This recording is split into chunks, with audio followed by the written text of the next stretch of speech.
Hello, good evening. Welcome to ARS News Channel. Today top headlines. YS Jagan in ఇఫ్తార్. అల్లా చల్లని ఆశీస్సులు అందరిపై ఉండాలి. ఇఫ్తార్ విందులో పాల్గొన్న మాజీ ముఖ్యమంత్రి YS Jaganmohan Reddy. UPI servers down in India. దేశవ్యాప్తంగా అన్ని రకాల యూపీఐ సర్వీసులు అంతరాయం. తీవ్ర ఆందోళనలో users. Pastor Praveen death. Pastor Praveen మృతిపై పోలీస్ శాఖ కీలక ప్రకటన. పాస్టర్ ప్రవీణ్ మృతి పట్ల వైఎస్ జగన్ మరియు ముఖ్యమంత్రి చంద్రబాబు నాయుడు దిగ్భ్రాంతి వ్యక్తం. విచారణ చేయాలని డిమాండ్. కొడాలి నాని మాజీ మంత్రి కొడాలి నానికి గుండెపోటు, ఆసుపత్రికి తరలింపు. తెలంగాణ సీఎం రేవంత్ రెడ్డి దూకుడు. శాసనసభలో ఏకంగా డిలిమినేషన్పై తీర్మానం. వైఎస్ జగన్కు జలక్కివ్వనున్న మాజీ ఎమ్మెల్యే త్వరలో జనసేనలోకి jump. Today stock market analysis. YS Jagan in ఇఫ్తార్. అల్లా చల్లని ఆశీస్సులు అందరికీ ఉండాలి. ఇఫ్తార్ విందులో వైఎస్ జగన్. పవిత్రమైన రంజాన్ మాసం సందర్భంగా ముస్లింలకు వైఎస్ఆర్ కాంగ్రెస్ పార్టీ ఇఫ్తార్ విందు ఏర్పాటు చేసింది. ప్రత్యేక ప్రార్థనలు అనంతరం ముస్లింలకు పండ్లు తినిపించి ఉపవాసాన్ని ముస్లింలు విరమించారు. ఈ సందర్భంగా ముస్లింలకు వైఎస్ఆర్సీపీ నాయకులు శుభాకాంక్షలు తెలిపారు. ఈ విందులో ఆ పార్టీ అధినేత మాజీ ముఖ్యమంత్రి వైఎస్ జగన్ మోహన్ రెడ్డి హాజరయ్యారు. ముస్లింలను పలకరించి వారికి శుభాకాంక్షలు చెప్పారు. పవిత్ర రంజాన్ మాసంలో ఉపవాస దీక్షలు చేస్తున్న ముస్లింలకు వైఎస్ఆర్ కాంగ్రెస్ పార్టీ ఇఫ్తార్ విందు ఏర్పాటు చేసింది. విజయవాడలోని ఎన్ఏసీ కళ్యాణ మండపంలో బుధవారం ఏర్పాటు చేసిన ఇఫ్తార్ విందుకు వైఎస్ఆర్సీపీ అధినేత మాజీ ముఖ్యమంత్రి వైఎస్ జగన్ మోహన్ రెడ్డి హాజరయ్యారు. ముస్లిం సోదరులతో కలిసి ఆయన ప్రత్యేక ప్రార్థనల్లో పాల్గొన్నారు. ముస్లిం సోదరులకు ఈద్ ముబారక్ అంటూ ఉర్దూలో ముందస్తు రంజాన్ మాసం శుభాకాంక్షలు తెలిపారు. అందరి ప్రార్థనలు సఫలం కావాలని మాజీ సీఎం వైఎస్ జగన్ ఆకాంక్షించారు. అల్లా చల్లని ఆశీస్సులతో అందరూ బాగుండాలని కోరుకున్నారు. ఇఫ్తార్ విందులో పాల్గొన్న మాజీ సీఎం వైఎస్ జగన్ ప్రత్యేక ఆకర్షణగా నిలిచారు. టోపీ, కండువా ధరించి నమాజ్ చేశారు. ముస్లిం సంప్రదాయం ప్రకారం టోపీ, పవిత్ర కండువా ధరించి ముస్లింతో కలిసి నమాజ్ చేశారు. అనంతరం వారితో కలిసి ఇఫ్తార్ విందు స్వీకరించారు. ముందుగా ముస్లింలకు ఖర్జూర పండు తినిపించి ఉపవాస దీక్ష విరమించారు. ఈ కార్యక్రమంలో పెద్ద ఎత్తున ముస్లింలు, వైఎస్ఆర్సీపీ నాయకులు, కార్యకర్తలు పాల్గొన్నారు. కాగా జగన్కు అడుగడుగునా ఘన స్వాగతం లభించింది. UPI down in India. దేశవ్యాప్తంగా యూపీఐ సేవల్లో అంతరాయం గగ్గోలు పెడుతున్న యూజర్లు. డిజిటల్ చెల్లింపుల వ్యవస్థ యూపీఐ సేవల్లో అంతరాయం వాటిల్లింది. దేశవ్యాప్తంగా ఈ సేవల్లో అంతరాయం ఏర్పడినట్లు తెలుస్తోంది. పేమెంట్స్, ఫండ్ ట్రాన్స్ఫర్ వంటి విషయాల్లో అవాంతరాలు ఎదుర్కొంటున్నట్లు యూజర్లు తెలిపారు. డౌన్ డిటెక్టర్ వెబ్సైట్ ప్రకారం బుధవారం సాయంత్రం 7 గంటల తర్వాత ఈ సమస్య తలెత్తినట్లు తెలుస్తోంది. ఈ మేరకు యూజర్లు సామాజిక మాధ్యమాల్లో పోస్టులు షేర్ చేస్తున్నారు. యూపీఐ సేవలందించే గూగుల్ పే, ఫోన్ పే వంటి యాప్స్ పనిచేయడం లేదని పేర్కొంటూ సామాజిక మాధ్యమాల్లో పోస్టులు పెడుతున్నారు. దీనిపై ఎన్పీసీఏ గాని, బ్యాంకులు గాని ఇంతవరకు స్పందించలేదు. కొడాలి నాని మాజీ మంత్రి కొడాలి నానికి గుండెపోటు, ఆస్పత్రికి తరలింపు. మాజీ మంత్రి కొడాలి నానికి హార్ట్ ఎటాక్కు గురయ్యారు. వెంటనే ఆయనను కుటుంబ సభ్యులు హైదరాబాద్లోని ఏఐజీ ఆస్పత్రికి తరలించారు. ఈ ఘటనపై మాజీ సీఎం జగన్ తీవ్ర ఆందోళన వ్యక్తం చేశారు. ప్రస్తుతం కొడాలినికి వైద్యులు ట్రీట్మెంట్ అందిస్తున్నారు. గుడివాడ నియోజకవర్గానికి చెందిన కొడాలి నాని గతంలో మంత్రిగా పనిచేశాడు. వైసీపీలో కీలక నేతగా జగన్కు నమ్మినబంటుగా చెప్తుంటారు. కొడాలి నాని తనదైన స్టైల్లో అపోజిషన్ పార్టీలపై సెటైర్లు వేస్తారు. ఈ క్రమంలో ప్రస్తుతం వైద్యులు కొడాలికి వైద్యం అందిస్తున్నారు. కొడాలి నాని గ్యాస్ట్రిక్ సమస్యలతో కూడా బాధపడుతున్నట్లు సమాచారం. ప్రస్తుతం వైసీపీ నేతలు కొడాలి నాని ఆరోగ్యం పట్ల తీవ్ర ఆందోళనలు వ్యక్తం చేస్తున్నారు. ఇదిలా ఉండగా అసలు కొడాలి నానికి హార్ట్ అటాక్ రాలేదని, గ్యాస్ట్రిక్ సమస్యలను చెక్ చేసుకోవడానికి ఏజీ ఆస్పత్రికి వెళ్లాలని, అక్కడ వైద్యులు నిర్వహించిన టెస్టులలో గుండెపోటుకు సంబంధించిన సింప్టమ్స్ కనిపించడంతో వెంటనే వైద్యులు దానికి తగ్గ చికిత్స అందిస్తున్నారు. ఈ క్రమంలో వైద్యులు మరికాసేపట్లో కొడాలి నాని హెల్త్ పై బులెటిన్ను విడుదల చేస్తున్నట్లు సమాచారం. Pastor Praveen death, pastor Praveen మూతిపై పోలీస్ శాఖ కీలక ప్రకటన. జరిగింది ఇదే. ఏపీలో తీవ్ర సంచలనం సృష్టించిన పాస్టర్ ప్రవీణ్ పగడాల మూతి కేసులో పోలీస్ శాఖ కీలక ప్రకటన ఇచ్చింది. అసలు ఏం జరిగిందో, ఇది ప్రమాదమా, హత్య అనేది ఒక ప్రకటన విడుదల చేసింది. Pastor Praveen death case, pastor Praveen మృతి కేసు ఆంధ్రప్రదేశ్లో తీవ్ర సంచలనం రేపుతోంది. అతడి మూతి రాజకీయ వివాదానికి తెరలేపింది. ఈ వ్యవహారం తీవ్ర రచ్చగా మారడంతో ఎట్టకేలకు పోలీస్ శాఖ స్పందించింది. పాస్టర్ మూతి ఎలా జరిగింది, ఏం జరిగింది అనే వివరాలపై పోలీస్ శాఖ ఓ స్పష్టత ఇచ్చింది. పోలీస్ శాఖ ప్రవీణ్ మూతిపై కీలక ప్రకటన ఇచ్చింది. అసలు ఏం జరిగిందో అని తెలిపింది. పాస్టర్ ప్రవీణ్ మూతి ప్రమాదమా, హత్య అనే తేల్చి చెప్పలేదు. పాస్టర్ ప్రవీణ్ మూతి కేసుపై తూర్పుగోదావరి జిల్లా ఎస్పీ నరసింహ కిశోర్ బుధవారం మీడియాకు వివరాలు వెల్లడించారు. పాస్టర్ ప్రవీణ్ కేసును అనుమానాస్పద మూతిగా దర్యాప్తు చేస్తున్నట్లు తెలిపారు. ఈ కేసులో ప్రధానంగా 2 సీసీ ఫుటేజ్లు లభించాయని ప్రకటించారు. హైదరాబాద్ నుంచి బుల్లెట్ బైక్పై రాజమండ్రికి పాస్టర్ ప్రవీణ్ వస్తున్నారు. ఆ సమయంలో సోమవారం అర్ధరాత్రి 11:42 ఒక కారుతో పాటు 5 వాహనాలు ప్రవీణ్ బుల్లెట్ను దాటుకుని వెళ్లాయని వివరించారు. దీనికి సంబంధించిన సీసీ ఫుటేజ్ ఆధారాలు ప్రదర్శించారు. రెడ్ కలర్ కారు, ప్రవీణ్ ప్రయాణిస్తున్న బుల్లెట్ బైక్ ఒకేసారి వెళ్లాయని, అత్యధిక టెక్నాలజీ ఉపయోగించి కారు కోసం విచారణ చేస్తున్నట్లు తూర్పుగోదావరి జిల్లా ఎస్పీ నరసింహ కిశోర్ తెలిపారు.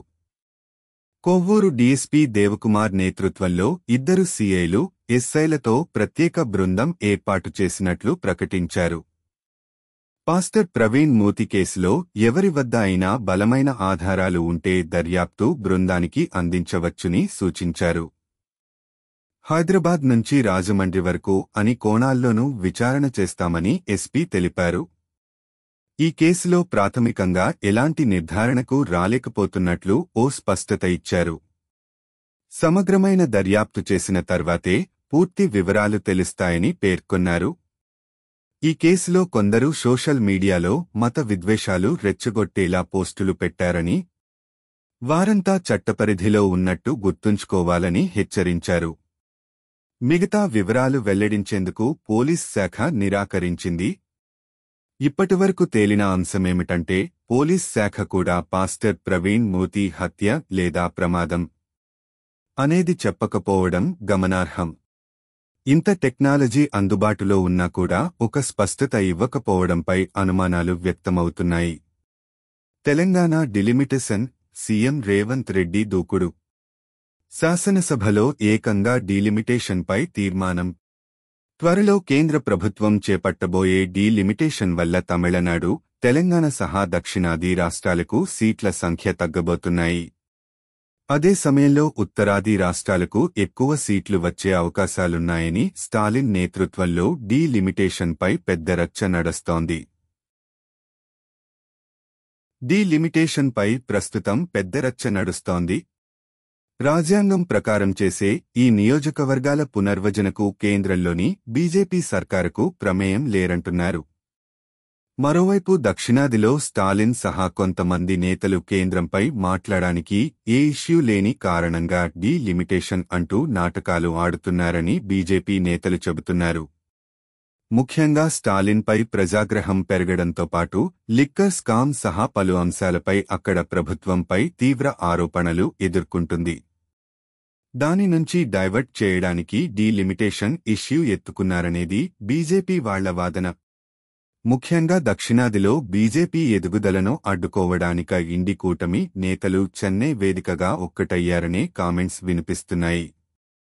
తాజాగా జరిగిన ఈ డీలిమిటేషన్కు సంబంధించిన భేటీకి తెలంగాణ నుంచి సీఎం రేవంత్ రెడ్డితో పాటు ఆ పార్టీ పీసీసీ అధ్యక్షుడు మహేష్ గౌడ్ హాజరయ్యారు. అటు బీఆర్ఎస్ నుంచి ఆ పార్టీ వర్కింగ్ ప్రెసిడెంట్ కేటీఆర్ హాజరయ్యారు. చెన్నైలో జరిగిన ఈ భేటీ తర్వాత సీఎం రేవంత్ రెడ్డి డీలిమిటేషన్కు వ్యతిరేకంగా నేడు అసెంబ్లీలో తీర్మానం చేయనున్నారు. ఈ తీర్మానాన్ని ముఖ్యమంత్రి రేవంత్ రెడ్డి సభలో ప్రవేశపెట్టనున్నారు. దీనిపై వివిధ రాజకీయ పార్టీలు తమ అభిప్రాయాలు తెలపనున్నాయి. బీజేపీ మినహా మిగిలిన పక్షాలన్నీ డీలిమిటేషన్ను వ్యతిరేకిస్తున్నాయి. ఉత్తరాది రాష్ట్రాల్లో ఎక్కువ సీట్లు పెరిగే విధంగా కేంద్రంలోని బీజేపీ ప్రభుత్వం వ్యవహరిస్తున్నదనే విమర్శలు కాంగ్రెస్, బీఆర్ఎస్ సహా ఇండి కూటమి నేతలు ఆరోపణలు చేస్తున్నారు. ఆయా ప్రాంతాల్లో సీట్లు పెంచుకుని మళ్లీ అధికారంలోకి రావాలని కమలం పార్టీ ప్రయత్నిస్తున్నదని వివిధ రాజకీయ పార్టీలు ఆరోపిస్తున్నాయి. దక్షిణాది రాష్ట్రాలకు రాజకీయ ప్రాతినిధ్యం తగ్గేలా చేసి ఇక్కడి రాష్ట్రాలను నామమాత్రం చేయాలని మోడీ ప్రభుత్వం కుట్ర పన్నుతున్నదని కాంగ్రెస్ సహా ప్రాంతీయ పార్టీలన్నీ అభిప్రాయపడుతున్నాయి. అలాగే 2 బిల్లులపై చర్చించి సభ ఆమోదించనుంది. వైఎస్ జగన్కు మరో కీలక నేత ఝలక్. త్వరలో జనసేనలోకి జంప్. ఆంధ్రప్రదేశ్లో వైసీపీకి రోజుకో నేత గుడ్ బై చెబుతున్నారు. ఫ్యాన్ పార్టీ అధికారం ఉన్నన్ని రోజులు అధికారం చెలాయించిన నేతలు ఇప్పుడు ప్రతిపక్షంలోకి రాగానే తిరిగి అధికార పార్టీలోకి జంపింగ్ కొడుతున్నారు. ముఖ్యంగా వైసీపీని వీడుతున్న వారిలో ఎమ్మెల్సీలే ఎక్కువగా ఉన్నారు. ఇప్పటికే 5 ఎమ్మెల్సీలు వైసీపీని వీడారు. మొదట 4 నేతలు పార్టీ మారితే ఇటీవల పల్నాడు జిల్లా చిలకలూరిపేటకు చెందిన వైసీపీ ఎమ్మెల్సీ మర్రి రాజశేఖర్ వైసీపీకి గుడ్ బై చెప్పారు. వైఎస్ జగన్ తనకు గతంలో ఇచ్చిన ఏ ఒక్క హామీని నిలబెట్టుకోలేదని, అందుకే ఫ్యాన్ పార్టీకి గుడ్ బై చెబుతున్నట్టు ప్రకటించారు. అంతలోపే మరో నేత వైసీపీని వీడేందుకు రెడీ అయ్యారని ప్రచారం సాగుతోంది. తూర్పు గోదావరి జిల్లా రామచంద్రాపురానికి చెందిన సీనియర్ వైసీపీ లీడర్ తోట త్రిమూర్తులు పార్టీ వీడేందుకు రెడీ అయ్యారని టాక్ వినిపిస్తోంది. తోట త్రిమూర్తులు వైసీపీలో సీనియర్ లీడర్. గతంలో టీడీపీలో కొనసాగిన ఆయన 2019 ఎన్నికల్లో వైసీపీ అధికారంలోకి రాగానే ఆయన పార్టీ మారారు. 1994లో తొలిసారి రామచంద్రాపురం నుంచి ఎమ్మెల్యేగా గెలిచారు ఆయన. ఆ తర్వాత అనేక సార్లు రామచంద్రాపురం నుంచి ఎమ్మెల్యేగా విజయం సాధించారు. కాని ఆయన ఎమ్మెల్యే అయ్యాక అన్ని పార్టీల్లోనూ చేరి రికార్డు సృష్టించారు. గతంలో ప్రజారాజ్యం, కాంగ్రెస్, టీడీపీ, వైసీపీ ఇలా అన్ని పార్టీల్లోనూ పనిచేసిన అనుభవం సంపాదించుకున్నారు. అయితే 2019 ఎన్నికల్లో వైసీపీ అధికారంలోకి రాగానే వైఎస్ జగన్ ఆయనకు ఎమ్మెల్సీగా అవకాశం కల్పించడంతో ప్రస్తుతం ఎమ్మెల్సీగా కంటిన్యూ అవుతున్నారు. అయితే ఇన్ని పార్టీలు మారినా ఆయన కోరిక మాత్రం నెరవేరలేదని అసంతృప్తి ఆయనలో కనిపిస్తోంది. ఆయన మంత్రి కావాలని చాలా రోజులుగా ఆశగా ఎదురుచూస్తున్నారు. అలాగే తన కుమారుడిని రాజకీయ వారసుడికి కూడా ఎమ్మెల్యేను చేయాలని భావిస్తున్నారు. కానీ ఈ 2 కోరికలు నెరవేరడం లేదు. దాంతో ఆయన పార్టీ మారాలని డిసైడ్ అయినట్టు ప్రచారం సాగుతోంది. అయితే గతంలో టీడీపీలో కొనసాగిన ఆయన ఇప్పుడు తన అదృష్టాన్ని జనసేన పార్టీలో చేరి పరీక్షించుకోవాలని భావిస్తున్నారని సమాచారం. అందుకే ఇటీవల అసెంబ్లీలో పవన్ను కలిసి తన మనసులో మాట డిప్యూటీ సీఎంతో చెప్పినట్టు ప్రచారం సాగుతోంది. ఇటీవల ఏపీ బడ్జెట్ సమావేశాల సందర్భంగా ఎమ్మెల్సీ తోట త్రిమూర్తులు పవన్ కళ్యాణ్తో సన్నిహితంగా మెలిగారు. అంతేకాదు, పవన్ కళ్యాణ్తో కలిసి ఓ ఫోటో దిగారు. దాంతో తోట త్రిమూర్తులు పార్టీ మారడం ఖాయమైందని టాక్ ఊపందుకుంది. పార్టీ మారే ఆలోచనలో భాగంగానే ఆయన పవన్ కళ్యాణ్తో సన్నిహితంగా ఉన్నారని అనుచరులు సైతం గుసగుసలాడుకుంటున్నారు. అయితే తోట త్రిమూర్తులు జనసేన పార్టీలోకి వెళ్లడం వెనుక బలమైన కారణమే ఉందంటున్నారు అనుచరులు. ప్రస్తుతం గోదావరి జిల్లాల్లో జనసేన పార్టీ రోజురోజుకు బలోపేతం అవుతోంది. అలాగే కాపు సామాజిక వర్గం మొత్తం పవన్ వెంటే నడుస్తున్నారు. దాంతో త్రిమూర్తులు కూడా తన సామాజిక వర్గం ఆలోచనకు తగ్గట్టుగా జనసేనలో చేరి మరోసారి వారి మద్దతు కూడగట్టుకోవాలని లెక్కలు వేసుకుంటున్నారట. అందుకే ఆయన వైసీపీకి గుడ్ బై చెప్పేందుకు రెడీ అయ్యారని అంటున్నారు. మరోవైపు తోట త్రిమూర్తులు వ్యవహారం వైసీపీలో ఇప్పుడు హాట్ టాపిక్ అయ్యింది. ఇటీవల ఆయన మాజీ మంత్రి, ఎమ్మెల్సీ యనమల రామకృష్ణుడి పదవీ కాలాన్ని మరోసారి కంటిన్యూ చేయాలని కోరడం చర్చనీయాంశమయ్యింది. వైసీపీ ఎమ్మెల్సీగా ఉన్న ఈయన టీడీపీకి చెందిన యనమల పదవీకాలాన్ని పొడిగించాలని కోరడంతో రెండు పార్టీల నేతలు ఉలిక్కిపడ్డారు. ఇదిలా ఉంటే తోట త్రిమూర్తులు పార్టీ మారే ఆలోచన వెనుక జనసేన నేత సామినేని ఉదయభాను కూడా ఉన్నారని ప్రచారం సాగుతోంది. సామినేని ఉదయభానుకు తోట త్రిమూర్తులు బియ్యంకుడు కావడంతో ఆయన కూడా ఒత్తిడి చేస్తున్నారని టాక్. ఇక్కడే మరో టాక్ సైతం వినిపిస్తోంది. ప్రస్తుతం వైసీపీని వీడిన ఎమ్మెల్సీల రాజీనామాలను మండలి చైర్మన్ మోషేన్ రాజు ఆమోదించలేదు. వారంతా తమ రాజీనామాలను ఆమోదించాలని కోరినా ఆయన స్పందించడం లేదు. దాంతో వారంతా పరేషాన్ అవుతున్నారు. మొత్తం మీద తోట త్రిమూర్తులు ఎమ్మెల్సీ పదవీకాలం మరో 2.5 ఏళ్లు ఉంది. ఇప్పుడు ఎమ్మెల్సీ పదవికి గుడ్ బై చెబితే తిరిగి తనకు మరోసారి ఎమ్మెల్సీగా అవకాశం ఇవ్వాలని జనసేన అధినేతను ఆయన కోరారట. అలాగే వచ్చే ఎన్నికల్లో తన కొడుకుకు రామచంద్రాపురం ఎమ్మెల్యే టికెట్ విషయంలో క్లారిటీ ఇవ్వాలని కోరుతున్నారట. ఈ 2 హామీలు ఇస్తే వెంటనే జనసేనలో చేరేందుకు ఎలాంటి అభ్యంతరం లేదని అంటున్నారట. అయితే ఈ విషయంలో పవన్ కళ్యాణ్ ఏటు తేల్చలేదని సమాచారం. అయితే ఆయన ఓకే అనగానే కండువా మార్చేందుకు త్రిమూర్తులు రెడీ అవుతున్నట్టు ప్రచారం సాగుతోంది. మార్చి 2025-26 న భారతీయ స్టాక్ మార్కెట్లో జరిగిన ముఖ్య పరిణామాల సెన్సెక్స్ 729 పాయింట్లు తగ్గి 77,288.50 వద్ద ముగిసింది. నిఫ్టీ 182 పాయింట్లు తగ్గి 23,486.85 వద్ద స్థిరపడింది. లాభపడిన stocks IndusInd Bank, Infosys, Tata Motors. నష్టపోయిన stocks State Bank of India, SBI, Bajaj Finserv, Tata Consultancy Services. RBI కీలక నిర్ణయాలు, బ్యాంకింగ్ రంగంపై ప్రభావం. గ్లోబల్ మార్కెట్ల ప్రభావం, అమెరికా యూరప్ మార్కెట్ల నుంచి సంకేతాలు. Thank you for watching.